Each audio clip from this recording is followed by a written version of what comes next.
Good evening. We are broadcasting here in Grand Prairie, Texas. Thank you for joining us. I'm Jared Johnson, the Jared J. Joining me again is the lead student minister at Cross Church in North Richland Hills, Texas. Please join me in welcoming Daniel Simmons. Thank you for that. I really appreciate it. Indubitably. Never gets old. We don't have an episode planned. I just wanted to greet him like that on camera. I'm kidding. Since we're here, let's go ahead and have a conversation. Let's do it. Truthfully, though, Daniel has no idea what's coming. That is correct. Every other episode that we've done, and you can go back and watch all those. In fact, please do that because I think they're all valuable. I have like very structured things we're going to talk about it, and then we just kind of veer off.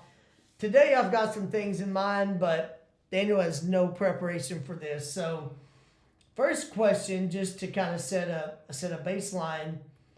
Were you in the country of Denmark last week? That is incorrect. I was not. Me neither. All right. So, having said that, what was the first video game that you remember playing, and why do you think that one experience spawned a deep, lifelong love of playing video games for you? Oh, man. Well, the first one I believe was Duck Game. It's a little, I forget the name of it. Was it called Duck Hunt? Duck Hunt, that's correct. My cousins and I used to play that. Yeah, and you had the little virtual gun. And is that the one where that dog would pop up and, yeah, and you'd shoot at him? That's exactly it. I don't know if that was the first, but I remember that being... First one you remember? The first one I remember. I know I played a lot of other games, but I just enjoyed the challenge of trying to get the ducks on the screen and the dog being pleased with getting the ducks that you the dog going there. and gathering up the duck carcasses and Yeah. Now, I have a cousin whose government name is actually Daniel, but his older brother and I have called him Duck for most of his life. That's funny. So we used to be jokingly like, you better not stand too close to the screen. We're duck hunting here. That's funny. You get too close, it might be dangerous for you, Duck. I love that. And we're all adults now, and guess what? I still refer to him as Duck in normal conversations. That's so good. That's just, it's like, hey, Duck, how's it going? That's so good. Okay, so Duck Hunt was the one that really got you on that path.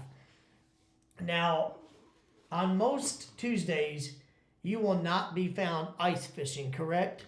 That is correct. So on that note, do you prefer to eat oatmeal on Thursday mornings or on Monday afternoons of any Monday of any fifth week of any month of any year? Because of that second option, I'm going to say the first one. Okay.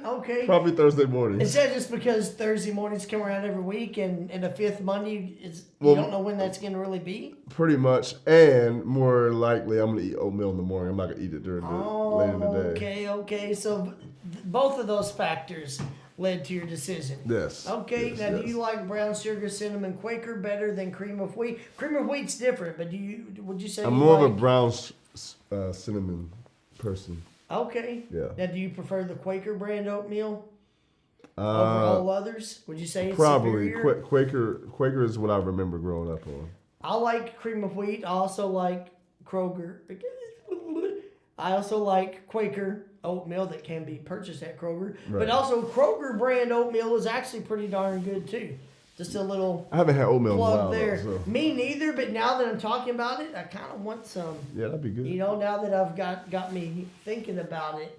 Now, do you have vivid memories of learning to use a pogo stick? I think I do. I don't have vivid memories. I was gonna say, if they're vivid, you shouldn't have to think whether you have them or not. They're not vivid. That's correct. But you do remember learning to use a pogo stick? I remember trying to use a pogo stick. I don't know how the memory's not telling me whether I was good at it or not. I want to say I could do it, but it wasn't a common go-to exercise or use. Okay. It was more bicycle. But maybe that first instance of a pogo stick got you realizing that maybe one day I could dunk a basketball. You think that's what put your mind on that path? No, not really. It's probably watching NBA. So. Okay, seeing Tracy McGrady do a windmill slam on a fast break might have more to do with it. Vince Carter. Vince Carter, man, that guy could do some crazy dunks. Yeah. Okay, and in fact, those two are cousins. Did you know that? I did know that. Yeah, I think they are aware of it as well. Yeah, and they both played on the same team at one point. They were both members of the Toronto Raptors at one time. Vince Carter, maybe a discussion for another day. One of the best dunkers of all time. I would say so. You could make a case that he's the best. Yeah, I think he's in the conversation at least. I don't know if you saw the last dunk contest. They don't use NBA players anymore, but as much.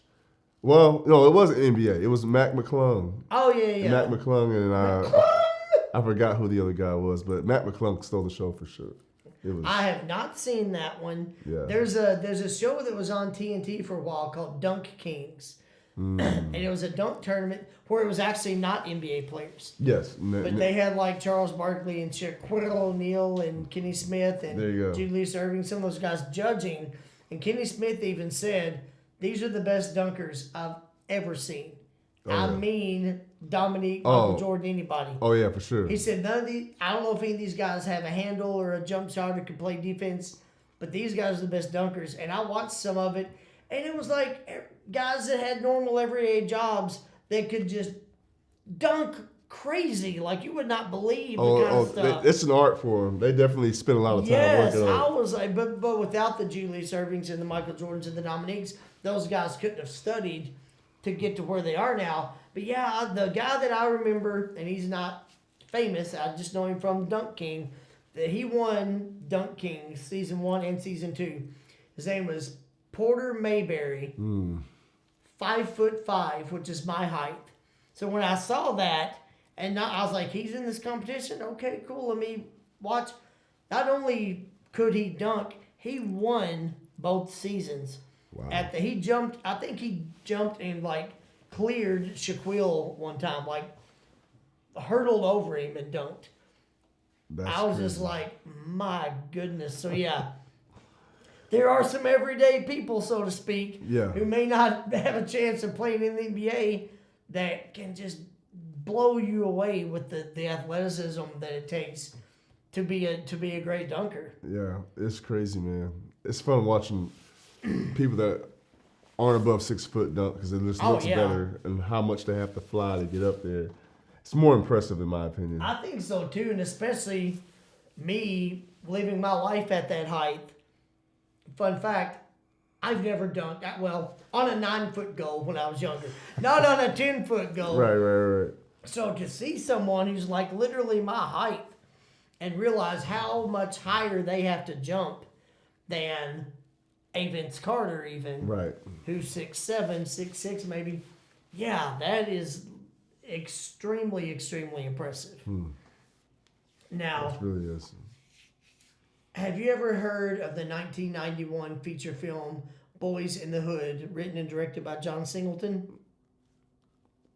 I've heard of Boys in the Hood. Is it written by John Singleton? Yeah. I didn't realize that. Oh, That's good. Yeah. Written and directed by John Singleton. That was his directorial debut.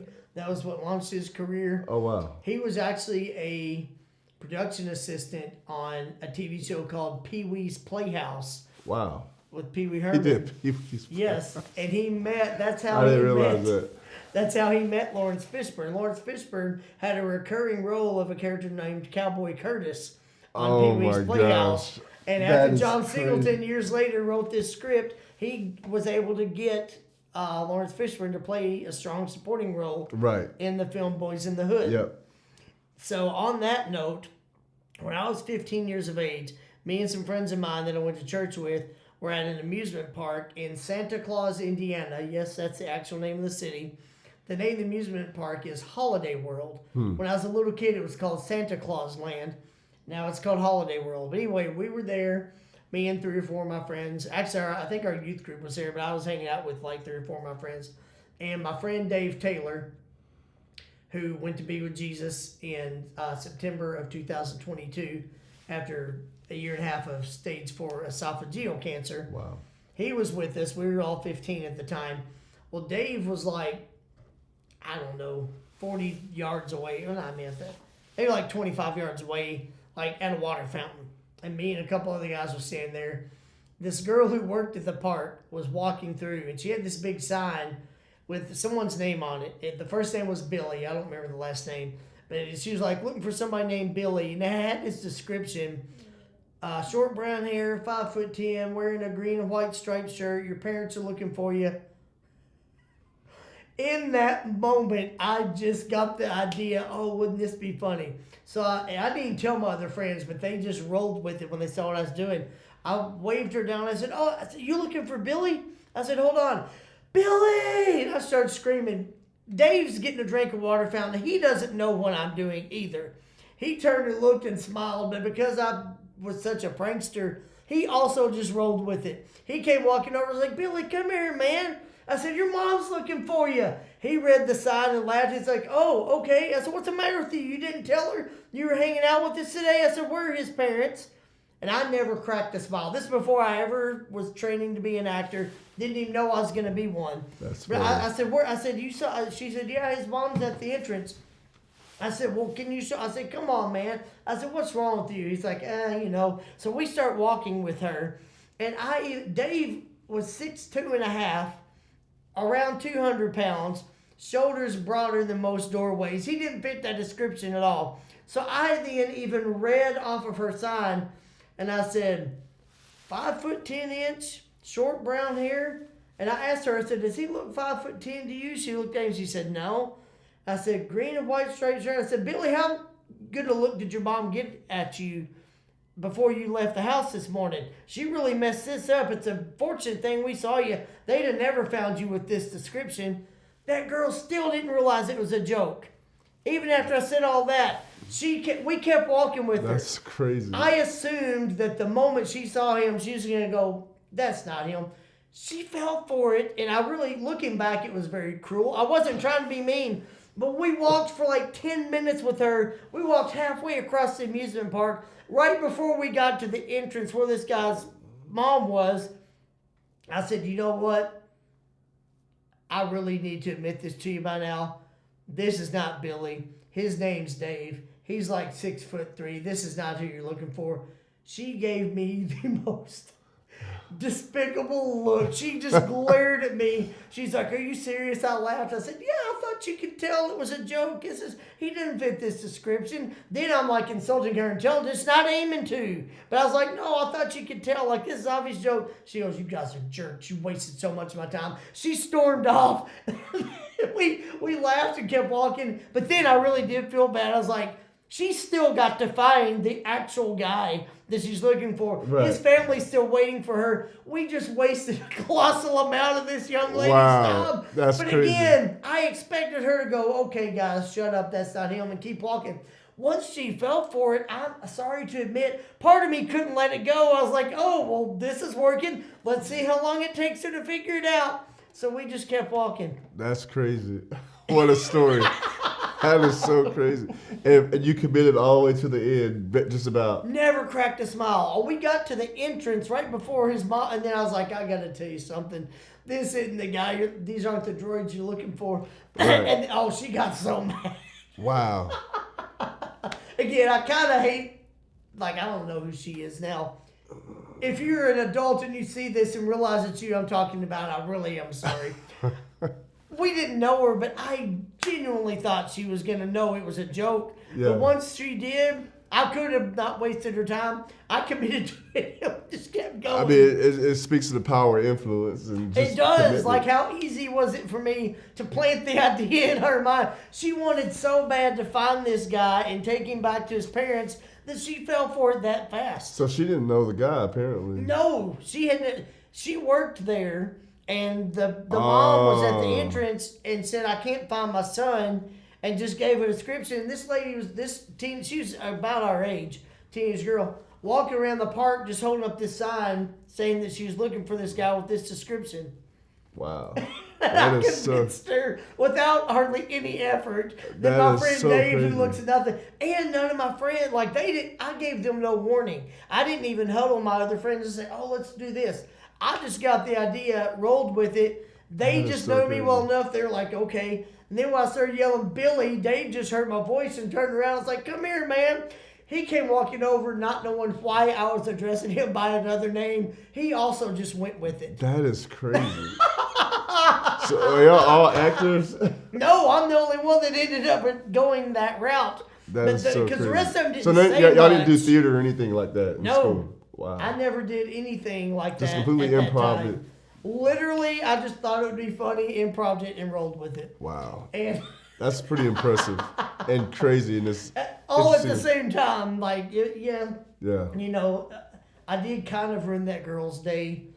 But hopefully over the years, she's been able to tell that story to people and just laugh about it. Yeah. She might not, because it kind of doesn't paint the best picture of her judgment that she fell for it so easy. Again, if you're watching, I really am sorry. That was a pretty cruel thing to do. But I thought it was funny in the moment. That is so crazy. With it. That is so crazy. Now, what is your favorite cereal between Frankenberry, Boo Berry, and Count Chocula? Well, I don't think Are you familiar with these three? I haven't had any of those, but I'm gonna go with Count Chocolate just off of the name of it. But you've never once had any of them? Nope. Oh man! Since I was a kid, I've liked all three of them. I think Boo Berry's my favorite, which is a little strange because I love chocolate in any form, and I do love Count Chocula. If you were to give me a chocolate bar or a blueberry, I'm gonna take the chocolate. But for some reason, of those three cereals, Boo Berry was always my favorite, and still is. They usually only sell those three around October, like Halloween time. Right. General Mills cereals.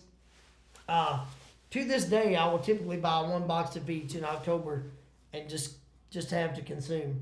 Right. This year, I might have to buy 2 boxes of each and give the other ones to you just so you can try them. I like it. Maybe we'll do it on camera. Maybe Sounds we'll have good. Daniel Simmons taste testing Frankenberry, Boo Berry, and Count Oh my Chocula gosh. and getting his opinion. Yeah, I've never had any of those. So. Now, would you be willing to try some Count Chocula with some chocolate Nesquik milk? Just double that chocolate flavor.